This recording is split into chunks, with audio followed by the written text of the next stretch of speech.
Why did Jesus pray to God on the cross to excuse his offenders since they were ignorant?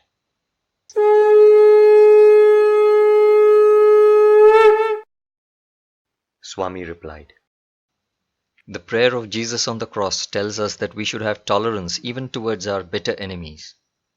This is a very important and basic concept in the context of universal spirituality. Often some followers of another religion criticize our religion so bitterly that we are unable to control ourselves. So we retort to them even more bitterly. This further enrages them and the quarrel becomes more and more bitter. Sometimes it even ends up in physical violence. To avoid this, we should do the opposite. As our enemy becomes more and more bitter, we should become more and more cool and calm. With our minds calm and without any bitterness, we should respond to the basic points in the opponent's arguments and criticism. Emotions are momentary and they subside in a very short time. If emotion is your answer, you will never be able to answer any question posed by your opponent. Tolerance and a calm mind are essential in any debate. It is far better to have debates on spiritual knowledge in writing rather than orally. In oral debates, quick answers are expected. The debaters, in their haste, sometimes use improper words unintentionally. But these slips of the tongue can create an impression in the opponent's mind that is very different from the speaker's original intention. This can lead to misunderstandings between the debaters, and the healthy debate can quickly degenerate into an ugly quarrel. In olden days, writing technology was not well developed, and it was very difficult to write a large amount of text and send it to another person. Publishing and mass printing, of course, were non-existent in those days. Hence, debates in the field of spiritual knowledge used to be oral, in which improper presentation of one's ideas often led to misunderstandings. But today, writing is very convenient. Not only can we easily write and print on paper, but we also have the technology to write and instantly send the written material to another person using email and other electronic media. This is the preferred mode of engaging in a spiritual debate. One can take sufficient time to understand the opponent's arguments. Then one can think and analyze thoroughly with a cool and balanced mind. Finally, one can carefully choose the proper words to express our ideas and intentions. Jesus wanted to bring reformation in the hearts of those ignorant priests who had conspired to have Jesus crucified.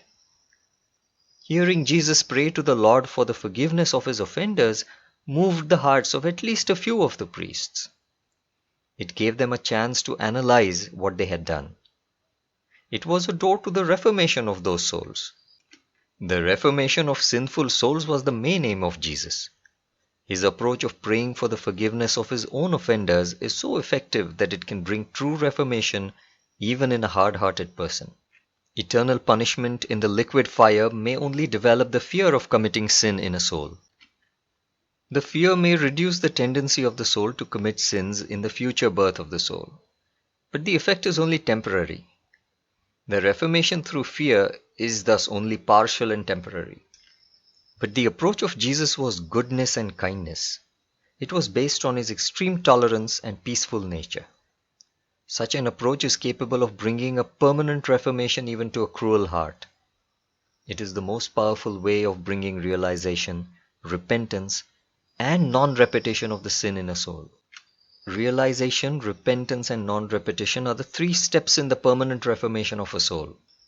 Preaching spiritual knowledge is the preliminary step. Practicing that knowledge and thereby becoming an ideal for the followers is the final step.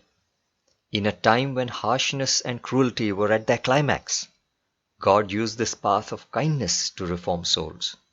This path of kindness was like a stream of fresh water used for washing away dirt. But first, he burnt the harsh and hard impurities to ash using the fire of spiritual knowledge. Then he washed the ash with a stream of the water of kindness. God is omniscient.